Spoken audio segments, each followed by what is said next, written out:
Porque nós estamos vivendo uma geração que gosta muito de versículo bíblico, mas gosta pouco de obedecer os versículos. Uma geração que ama versículo bíblico. Você passa nos comércios, comércio tem versículo bíblico. Você olha nos carros, os carros têm adesivo com versículo bíblico. O Instagram está lotado de versículo bíblico. Mas se você perguntar quem é que segue os versículos bíblicos, aí já fica um pouco mais raso as coisas. E no capítulo 4, o último capítulo do livro que Paulo escreve à igreja de Filipenses, no versículo número 13, ele faz uma declaração poderosa, poderosíssima, que a gente gosta, que a gente quer para nós. Ele declara assim: posso todas as coisas naquele que me fortalece. Amém? Posso todas as coisas naquele que me fortalece. Que versículo lindo, que versículo poderoso, que gostoso de ouvir, que bom de viver isso. Posso todas as coisas naquele que me fortalece. Mas hoje eu quero falar sobre o processo para o milagre. Deus tem milagre para nós, você acredita nisso? Deus tem um milagre para a tua vida, não só um, mas Deus tem vários milagres para a sua vida. Deus ama fazer milagres, Deus quer fazer milagres. E eu gosto de dizer que se nós nos comportamos como cristãos, se nós somos cristãos, se nós somos filhos de Deus, se nós estamos na igreja, se nós acreditamos em Jesus, nós precisamos acreditar que Deus é Deus de milagres. Você acredita nisso? Declara isso para o seu irmão: Deus ainda é Deus de milagres. Deus é Deus de milagres. Às vezes a gente acaba esquecendo essas coisas, achando que a gente vai fazer do nosso jeito, da nossa forma, que Deus só faz milagre lá no passado, fez milagre no passado, que faz na igreja de fulano, ciclano, mas às vezes não faz na nossa vida. Mas hoje eu tenho uma declaração do céu para a sua vida hoje. Deus faz milagres na sua vida. Deus ainda pode fazer milagres na sua vida. Ele já fez milagres na sua vida e Ele vai continuar fazendo milagres na sua vida. Sabe por quê? Por duas coisas. Primeiro, Ele é um Deus de milagre. E nós acreditamos em milagre. E a Bíblia diz que tudo é possível ao que crer. E se a gente crê em milagre, milagres vão acontecer. Existem milagres que acontecem por causa da soberania de Deus. E milagre é algo inexplicável. Se você tentar explicar o milagre não é milagre. Milagres explicados não são milagres. São estratégias, Mas o milagre verdadeiro, ele é inexplicável. E Deus realiza milagres na nossa vida. E milagres que a gente não sabe por quê, não tem noção do dia, da hora, simplesmente eles acontecem por causa da soberania de Deus. Repete comigo: Deus é soberano para realizar milagres na minha vida, no dia que Ele quiser, na hora que Ele quiser, da forma que Ele quiser. Ele é soberano. Não sou eu que declaro, não sou eu que determino o milagre. Não. Os milagres acontecem pela soberania de Deus e fim. Mas existem milagres que, para que eles aconteçam, Deus nos coloca no processo. E eu acho isso lindo. Deus nos coloca no processo do milagre. Olha aqui como é forte isso. Ele poderia fazer por si só? Poderia. Ele poderia fazer sem dar qualquer satisfação? Sim. Ele poderia fazer sem precisar de nós? Poderia. Deus poderia fazer milagres sem precisar da igreja? Poderia. Deus pode fazer milagres sem precisar de mim, sem precisar de você? Pode. Mas tem milagres que Deus decide nos colocar no processo. E eu tenho uma declaração de Deus para a tua vida hoje aqui. Você está no processo do milagre. A igreja, restauração e vida está no processo do milagre. Deus nos colocou no processo do milagre. Para viver o milagre de tudo posso, ou posso todas as coisas, para viver esse milagre, Paulo precisou passar por um processo. Porque a gente clama, a gente escreve, a gente grita, posso todas as coisas. Mas quando eu posso todas as coisas? Como eu posso todas as coisas? E se você pode todas as coisas, se fosse só declarar o versículo, por que não está acontecendo? Por que não tudo que você quer não acontece? Sabe por quê? Porque o texto, ele é muito lindo. Começa no versículo 11, dizendo assim: não digo isso como por necessidade, porque aprendi a contentar-me com o que tenho. Sabe quem pode dizer posso todas as coisas? Quem senta para aprender. Quem para aprender. Paulo, antes de falar posso todas as coisas, ele disse assim: eu aprendi. Eu fui para o processo. Eu corri atrás. Eu não fugi, eu vivi o processo. Eu entendo que nós aqui na Igreja Restauração e Vida estamos vivendo esse processo. Estamos aprendendo. E a gente vai poder dizer, posso todas as coisas. Sabe por quê? Porque nós vamos dizer assim, eu aprendi. Eu não faltei na aula. Eu não fugi do processo. Por isso eu posso dizer, eu posso todas as coisas. Ele diz, não digo isto como por necessidade, porque aprendi a contentar-me com o que tenho. Sem estar abatido. Ele aprendeu a estar abatido. Sabe, deixa eu dizer para você, a vida não é só flores. Eu lembro de um hino que cantava um pregador quando eu me converti, isso há 30 anos aproximadamente, e ele já cantava há muito tempo atrás. Ele cantava, pregador, não pregue só rosas, pregue também espinhos.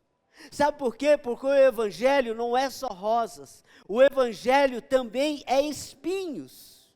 E Paulo está dizendo aqui, eu aprendi a estar abatido. Nem todo dia você vai estar feliz. Nem todo dia você vai estar alegre. Nem todo dia você vai estar jubilante. E você precisa aprender isso. E ele diz, eu aprendi isso. Eu aprendi que não dá para estar abatido, feliz todos os dias. Tem dia que eu vou estar abatido. E ele diz assim, eu também sei estar abatido e sei também ter abundância. Ele estava dizendo assim, tem dia que eu estou feliz, tem dia que eu estou triste, tem dia que eu tenho muito, tem dia que eu não tenho nada, tem dia que eu estou muito feliz, tem dia que eu estou muito triste. Eu sei estar abatido, eu aprendi essas coisas, eu aprendi isso, eu estou, aí ele diz assim, e também em abundância, em toda maneira e em todas as coisas, estou instruído. E eu achei isso aqui fantástico, sabe por quê? Porque para viver o milagre de tudo posso, eu preciso estar aprendendo e preciso ser capacitado. Sabe quem pode dizer, posso todas as coisas? Quem foi capacitado para isso. Quem foi para a fronte de batalha. Hoje eu ouvi um pastor, foi de relance até, e um pastor estava dizendo assim, vamos falar mal. Eu até achei interessante, né? Eu falei, nossa, que legal, o cara vai falar mal. Brincadeira. Ele falou assim, vamos falar mal de igreja? Ele disse, né, crente gosta muito de falar mal da igreja, mas vamos falar mal de igreja? Aí todo mundo ficou dando risada, todo mundo queria falar, né, mas todo mundo dando risada assim, meio brincando. Ele falou, vamos falar mal da Deus e amor. Vamos falar mal da Deus e amor, porque a gente gosta de falar mal da Deus e amor. Só que antes da gente falar mal da Deus e amor, quantos aqui oram 10 horas por dia, como orava o pastor Davi Miranda?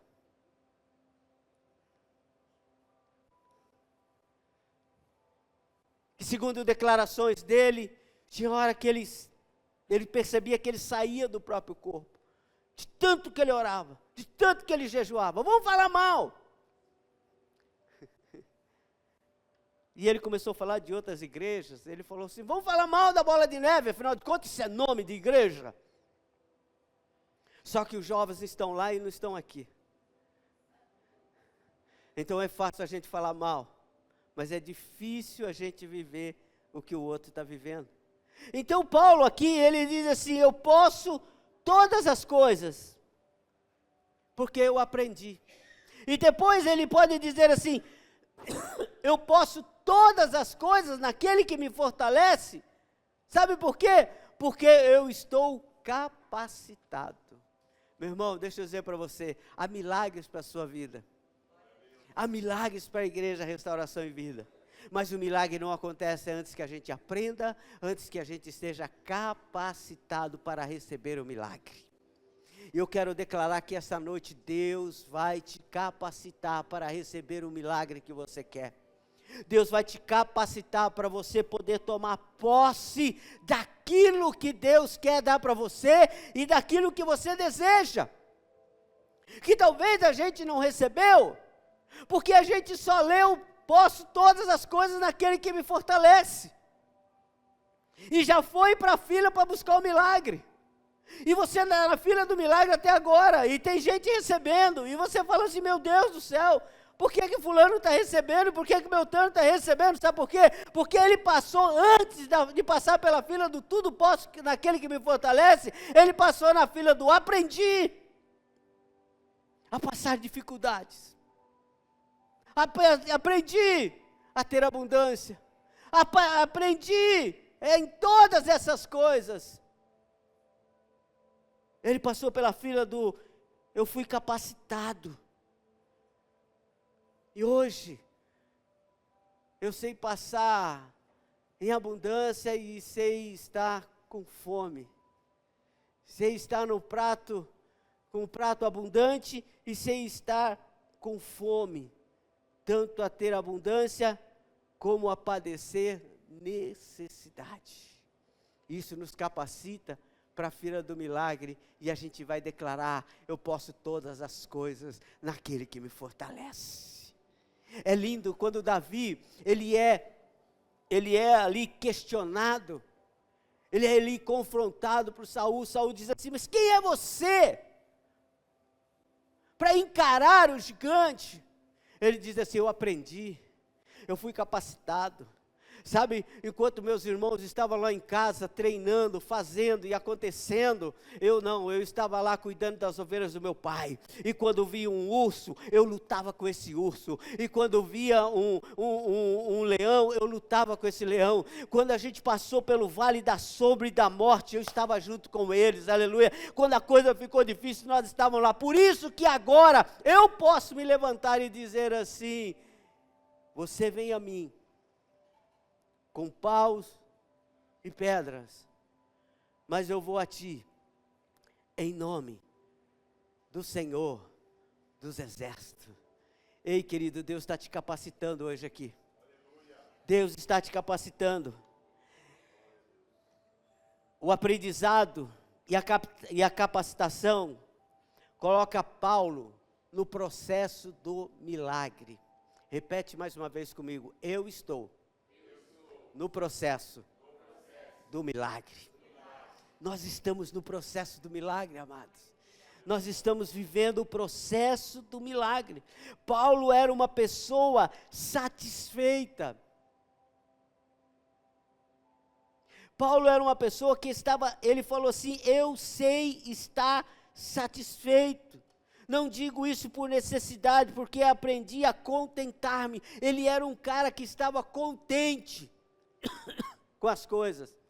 Mas deixa eu guardar algo aqui no teu coração. Paulo estava satisfeito, mas Paulo não era conformado. Sabe qual é o mal de muitos crentes, mal de muitos lugares? É que você acha assim, porque eu tenho isso, agora eu já estou satisfeito. Tudo bem, você precisa ser satisfeito. A gente não precisa ficar brigando, a gente não precisa ficar correndo atrás das coisas, mas você não pode ser conformado. Sabe por quê? Porque Deus tem mais para você em nome de Jesus. Você devia ter dado um glória a Deus mais forte, porque Deus tem mais para você, aleluia. Deus já te deu coisas excelentes, Deus tem te dado coisas muito boas, Deus tem te presenteado com coisas lindas, mas Deus tem mais para te dar em nome de Jesus. E Paulo disse assim, eu estou contente com tudo isso, mas eu ainda quero mais. Paulo era ambicioso, uma ambição boa. Tem gente que acha que ambição é pecado. Ambição é pecado quando ela se torna inveja. Ambição é pecado quando você quer tirar o que é do outro. A ambição de Davi foi errada quando ele quis Betseba. Mas a ambição, ela é boa. Quando você diz assim, o que o Senhor tem para mim é extraordinário e eu quero tudo que Deus tem para mim. Eu sou um cara que eu sempre falo isso, nas minhas orações. Eu sempre digo, Senhor, eu quero tudo que o Senhor tem para mim. Eu quero que fique nada para trás. Nada para trás. Com esse aprendizado e essa capacitação, Paulo, Filipenses, os filipenses, também, a igreja a qual Paulo estava agradecendo, a igreja a qual Paulo estava elogiando, porque lembraram-se dele. Essa mesma igreja, ela estava sendo capacitada pelo que Paulo estava vivendo. E ela estava agora entrando no processo do milagre. E eu tenho uma palavra do céu para a tua vida aqui. Tem horas nas nossas vidas que a gente fica pensando assim, o que eu estou fazendo aqui? Por que está acontecendo isso comigo? Por que eu estou vivendo isso? Eu tenho uma revelação da parte de Deus para a sua vida. Quando você está com problemas, quando você é o problema, Deus te coloca no lugar da solução. Vou repetir. Quando você está com problema, quando você é o problema, Deus te manda para o lugar da solução. Mas também tem outra. Quando você é a solução, quando você tem a solução, Deus te coloca no lugar do problema. Olha que coisa linda, isso é processo de milagres. Às vezes nós estamos nos perguntando, Senhor, por que eu estou aqui? Porque você é a solução do problema daquele lugar, a solução do problema daquela vida. Você, Deus colocou ali para ser o milagre. Aleluia! Deus colocou você para ser o milagre. E muitas vezes, ao contrário, como eu disse, às vezes nós estamos com problemas, nós somos os problemas e não sabemos. E nós ficamos, Senhor, por que eu estou passando por isso? Porque Deus te colocou junto com pessoas que vão solucionar o seu problema, aleluia, que vão te ajudar a passar por esse problema, que vão ajudar você a vencer. O milagre, aleluia, é um processo, e Deus sabe colocar-nos no lugar do milagre. Deus sabe nos colocar no lugar certo. A igreja de Filipenses, ela estava aprendendo. A igreja de Filipenses estava capacitando. Paulo começa a carta agradecendo. Ele diz assim: ora, muito me regozijei no Senhor, por finalmente reviver a vossa lembrança de mim, pois já vos tinhas lembrado, mas não tinhas tido oportunidade. Ele diz: obrigado, porque vocês não me esqueceram e nem eu esqueci vocês. Vocês estão no meu coração. Eu sou milagre para vocês e vocês são milagre para a minha vida. Deixa eu dizer para você algo que nós precisamos aprender. No processo do milagre, tem um momento em que você vai precisar ser este milagre. Quantas pessoas já foram milagres na sua vida? Quantas pessoas, pastor César, já foi milagre na sua vida? Igreja, quantas pessoas já foram milagres na sua vida? A pessoa que me chamou pela primeira vez e disse: Abimael, eu tenho um lugar para você ir, que vai mudar a sua vida, vai tirar essa angústia, vai tirar essa tristeza, vai tirar essa vontade de tirar a sua própria vida, vai alegrar o seu coração. Eu tenho um lugar para você ir. Essa pessoa, sabe o que era? Essa pessoa, Deus tinha declarado: você vai ser um milagre na vida do Abimael. E essa pessoa foi um milagre na minha vida, porque eu fui para a igreja, aceitei a Jesus e hoje estou aqui. Quantas pessoas já foram milagres na sua vida? E ao contrário, quantas vezes você foi um milagre na vida de alguém? Você já parou para pensar que lindo que é você ser um milagre na vida de alguém? Rapaz, você me trouxe um milagre. Deus nos chamou, Igreja Restauração e Vida. Não é para a gente ficar frequentando culto atrás de culto. Não é para a gente ficar atrás de profetas e profetisas e coisas e tal. Não é para a gente ficar procurando coisas loucas, não. Deus nos chamou para nós sermos milagres na vida das pessoas. O mundo está precisando de milagre, e Deus quer usar a sua vida como um milagre. Quem te chamou para vir para a igreja hoje aqui é um milagre na tua vida.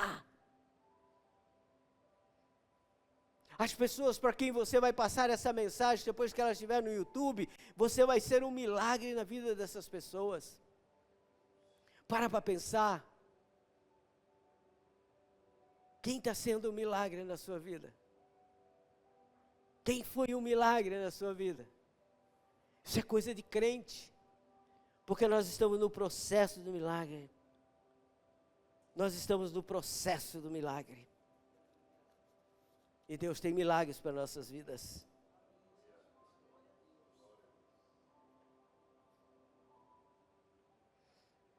Então, o processo do milagre, primeiro é aprender. Eu aprendi. Segundo, eu estou capacitado. Aleluia. Aprendi. Estou capacitado. Agora o que eu preciso fazer? Agora eu preciso colocar em prática. Evangelho não é para decorar versículo. Evangelho é para colocar em prática. É melhor você saber um versículo só e colocar ele em prática, do que saber 1000 e não fazer nada do que pede. E eu lendo esse texto,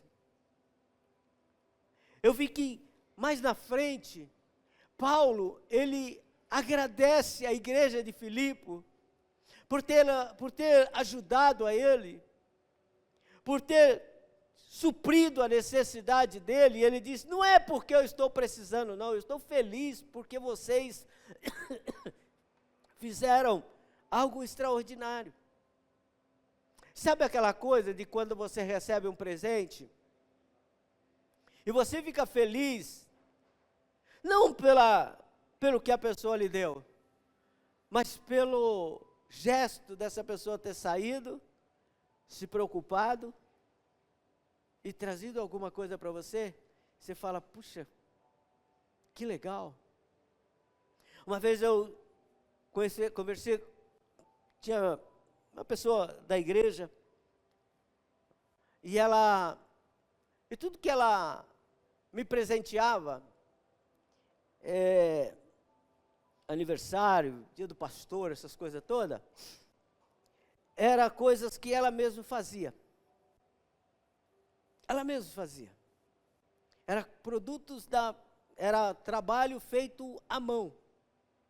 Ela gostava de pintar, de fazer boneco de crochê, ela fazia um monte de coisa. E sempre, pastor, ela me dava essas coisas. E um dia ela me falou o porquê, eu nunca perguntei, eu só agradecia. Mas um dia ela falou assim para mim: pastor, você sabe, eu poderia dar outras coisas para o senhor. Eu poderia ter ido na loja, comprado alguma coisa e ter entregue ao senhor. Ela falou assim: mas sabe por que eu prefiro dar isso aqui? Porque isso aqui eu demoro meses.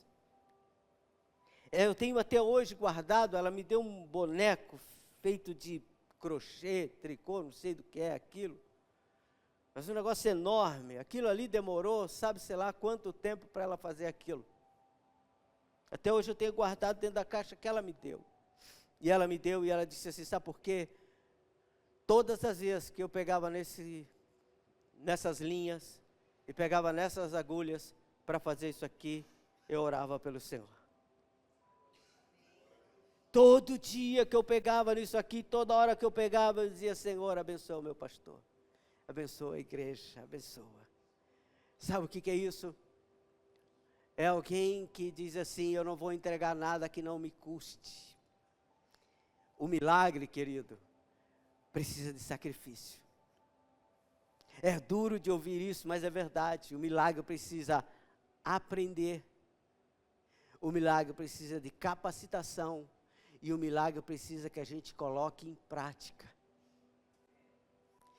Eu queria tanto orar por pessoas, as pessoas ser curadas. Você tem pedido para orar? Você tem tido coragem de dizer assim: posso orar por você? Quando alguém diz assim: nossa, eu estou mal, eu estou derrubado, eu estou meio assim, você tem coragem de falar assim: ajoelha aí, eu vou orar por você? Vamos ali no banheiro, está na empresa, vamos ali no banheiro, eu vou colocar a mão sobre a sua vida e você vai ser curado? Isso é colocar em prática. Isso é acreditar que milagres acontecem de verdade. Vocês estão aqui, gente? Amém. Porque o processo precisa colocar em prática. E olha o que aconteceu aqui no versículo número 17.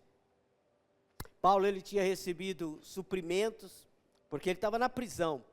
Essa carta ele escreve na prisão. Uma carta alegre, dizem os historiadores, que é uma das cartas mais felizes, quando ele estava no lugar mais triste. E ele diz assim, ele está muito feliz, porque a igreja de Filipe se lembrou dele, já tinham lembrado dele quando ele estava lá em Tessalonicenses, então ele estava muito feliz. Alegre, porque eles eram um milagre na vida dele. Aí no verso 17 ele diz assim: não que procure, desculpa, não que procure dádivas. Ele está dizendo, não é que eu estou pedindo que vocês me deem alguma coisa. Não é que eu estou atrás de enriquecer. Não é que eu estou atrás de tirar alguma coisa de vocês. Não é que eu esteja precisando dessas coisas, porque Deus tem me suprido. Mas aí ele diz assim, mas procuro o fruto que aumente a sua conta. Sabe o que ele estava dizendo? Ele estava dizendo assim, vocês aprenderam, vocês foram capacitados, e agora vocês estão colocando em prática, porque quando vocês me ajudam, aumenta a conta de vocês. Você entendeu como que é o milagre, amados? Então eu vim hoje aqui para dizer para você que Deus ainda realiza milagres. Talvez a gente está dizendo, por que Deus não está fazendo milagres? Talvez não esteja fazendo, porque nós paramos de querer aprender. Nós paramos de esperar sermos capacitados para aquilo. Nós ficamos com medo de colocar em prática. A igreja de Filipe disse assim, não, nós vamos colocar em prática, nós vamos abençoar a vida de Paulo. E Paulo disse assim, vocês aprenderam, por causa disso, vai aumentar o fruto de vocês. Por causa disso, essa igreja será uma igreja próspera. Por causa disso, essa igreja será uma igreja rica, será uma igreja abençoada, que vai poder abençoar outras vidas. Você sabe qual é o meu sonho, amados? Nós já fizemos isso durante um tempo. Já fizemos, e eu quero voltar a fazer isso. Nós já abençoamos igrejas. Eu lembro que um dia, eu fui numa igreja, e quando eu cheguei lá, eu comecei a ministrar, e depois a gente foi bater um papo, e o pastor, na época, pagava R$1.000 de aluguel, não chegava nem a R$1.000, e nós já pagávamos lá na igreja que a gente esteve, no prédio que a gente esteve, eu já pagava 12, o pastor pagava 1.000, sabe o que ele falou para mim? Pastor, está uma luta para pagar esses R$1.000. Ele falou, que coisa terrível. Que coisa terrível. Ele falou, acho que a gente vai ter que sair daqui. A gente não consegue pagar. E tinha umas 50 pessoas na igreja. Divide 50 pessoas em R$1.000 em 50 pessoas. Para um mês inteiro. Eu não sou ruim de conta, mas... Quanto daria, pastor? R$20 por pessoa. R$20 por pessoa, e ele não conseguia pagar o aluguel. As pessoas não tinham aprendido, as pessoas não estavam capacitadas e não estavam colocando em prática. Sabe o que eu fiz? Um dia, sem ele saber, sem nada, eu peguei uma quantia em dinheiro, não me lembro quanto, acho que a metade do valor, uns 400, R$500, eu não lembro exatamente. Coloquei dentro do envelope, fui até a igreja dele, de dia, estava fechada, e eu joguei o envelope por debaixo da porta e deixei lá. Até hoje ele não sabe. Até hoje acho que ele pensa, passou um anjo aqui e fez um milagre. Eu me deixei ser um milagre. A igreja, a restauração se deixou ser um milagre naquele momento. Eu acredito que até hoje ele ora dizendo assim, Senhor, obrigado pelo anjo que o Senhor mandou aqui. Sabe o que é isso? É quando a gente aprende que quando a gente abençoa, a gente é abençoado. Quando a gente realiza milagre na vida de alguém, a gente recebe esse milagre de volta. Louvado seja o nome do Senhor. Sabe, irmãos, eu vou dizer para você quantas pessoas já me enganaram. Quantas pessoas já enganaram a igreja Restauração e Vida. Eu lembro que uma vez chegou uma mulher e começou a ir no culto.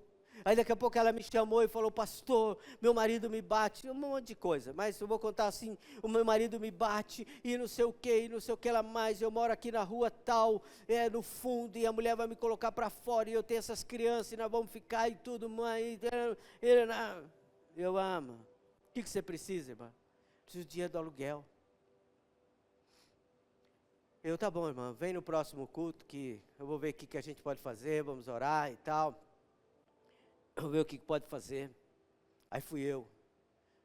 Peguei no meu próprio dinheiro. Falei assim: eu vou dar o dinheiro para essa mulher, coitada. Apanhando do marido, vai pôr para fora. Mas eu devia ter ido na casa dela. Eu devia ter ido na casa dela e orei pouco. Devia ter orado mais. Porque se eu tivesse orado mais, o Espírito Santo ia falar assim: o golpe está aí, cai quem quer. Deus ia falar, o Espírito Santo ia falar: o golpe está aí, cai quem quer. Eu dei o dinheiro para a mulher. Depois que eu dei o dinheiro para a mulher, eu pedi o endereço dela. Falei: me dá o endereço, eu vou passar uma hora lá para orar para você. Tinha o endereço, irmão?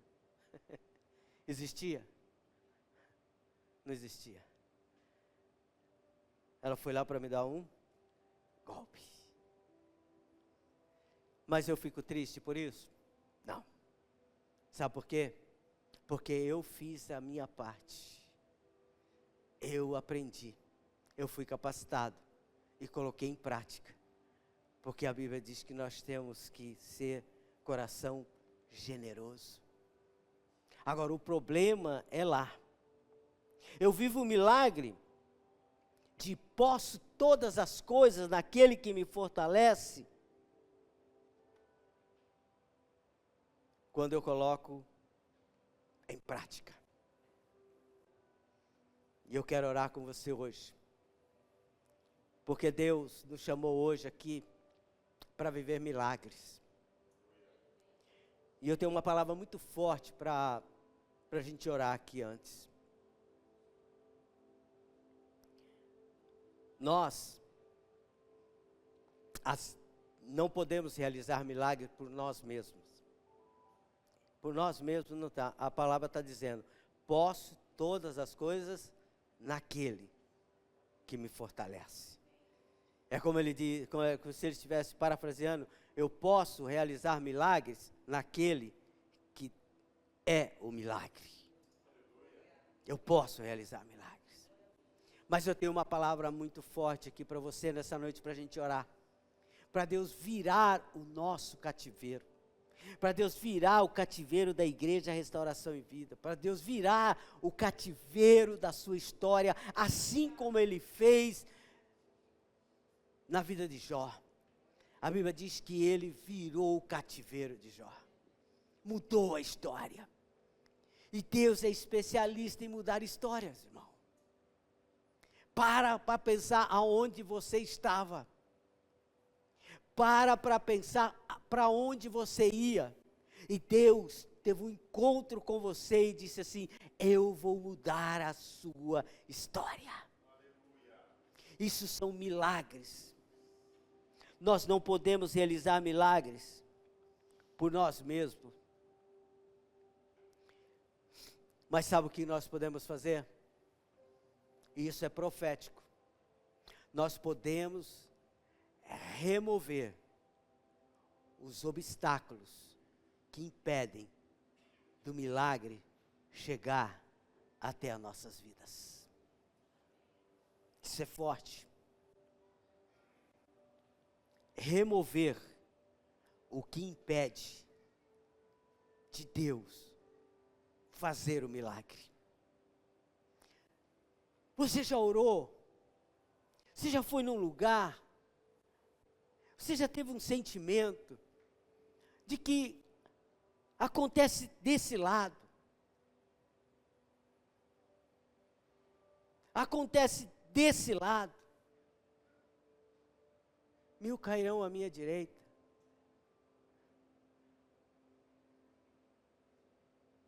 Mas na sua não acontece. Acontece na vida do vizinho. Acontece na vida da pessoa, do irmão da igreja. Está todo mundo junto, da mesma igreja, orando, vivendo, fazendo a mesma coisa, a mesma palavra. Mas uns prosperam, e isso eu não estou falando só financeiramente, estou falando em todas as áreas. O casamento é uma bênção. Os relacionamentos estouram. No trabalho, uau! Você já parou para pensar que você olha assim, você fala assim? É a igreja, só pode ser. Mas eu quero dizer para você que não é a igreja, não é o pastor, não é os irmãos da igreja. O que impede é que às vezes precisa remover das nossas vidas,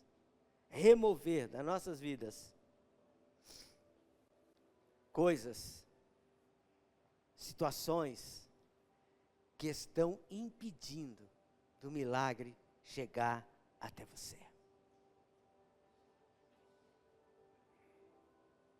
E sabe quem pode tirar? Você. Pastor não tira, profeta não tira, oração forte não tira, oração com sal grosso também não tira. Não tira. Passar por debaixo do manto da coisa não tira. Você pode ir até no centro ali embaixo. Manda tirar, não tira. Sabe por quê? Porque existem coisas que só você pode tirar. E hoje eu quero orar aqui com você. Tem milagres para a sua vida. E não são poucos. Tem milagres para a sua vida e são muitos. Mas muitos milagres. Mas talvez você esteja dizendo assim, está demorando a chegar, pastor. Está complicado de chegar. Não acontece, não estoura, não avança. Eu vou dizer para você que é preciso olhar para dentro com coragem e dizer, eu estou aprendendo? Eu estou capacitado? Eu estou colocando em prática? Se isso estiver acontecendo, e mesmo assim o milagre não chegou, dá uma olhada, faz um checklist, tem alguma coisa que está impedindo. Tem alguma coisa que está impedindo. Você sabe o que eu acho lindo? É a profissão de mecânico. Hoje está um pouco mais fácil, porque tem lá o módulo, eles colocam lá o computador, e o computador dá o diagnóstico. Mas sabe o que eu achava lindo? Era você chegar com o carro sem funcionar, não pegava, morto. E o cara olha, pensa, fala assim, acho que é tal coisa. E vai lá, mexe aqui, mexe ali, resolve. Estava tudo certo. Um dia eu levei meu carro, o ar-condicionado tinha parado, e eu pensei, meu Deus, vou deixar a alma lá. Cheguei no lugar, que eu conhecia já, assistência técnica, encostei o carro, ele mandou ligar o ar-condicionado, mandou ligar o carro, aí não funcionava, ele olhou, ele disse, deixa aí, vou dar uma olhada, à tarde eu te ligo. Falei, Jesus amado, vou trazer a geladeira, vou trazer o micro-ondas, vou trocar tudo. Passou umas 30 minutos, mal tinha chegado em casa, ele me ligou. Senhor Mael, é o Vargas aqui do ar-condicionado. O senhor pode vir buscar o carro? Eu falei, é? Ele falou, o senhor não viu, mas eu entrei debaixo, tinha um conector que estava folgado, eu apertei, ele está funcionando. Quanto é? Nada. Falei, louvado seja o nome do Senhor. Por que eu estou falando isso? Porque às vezes você pensa que está tudo certo, mas tem um conectorzinho que precisa ser ajustado. Sua vida está boa, está uma maravilha, graças a Deus, está dando, as coisas estão certas, mas tem algumas coisas que precisam ser ajustadas. E eu quero orar com você nesta noite. Se você está aqui com esse desejo no seu coração, fique sabendo que Deus colocou você aqui por 2 motivos. Ou para você encontrar a solução, ou para você ser a solução desse lugar. Mas, sem propósito, Deus não traz ninguém. Você poderia ficar em pé em nome de Jesus? Deus tem uma palavra, Deus falou com você.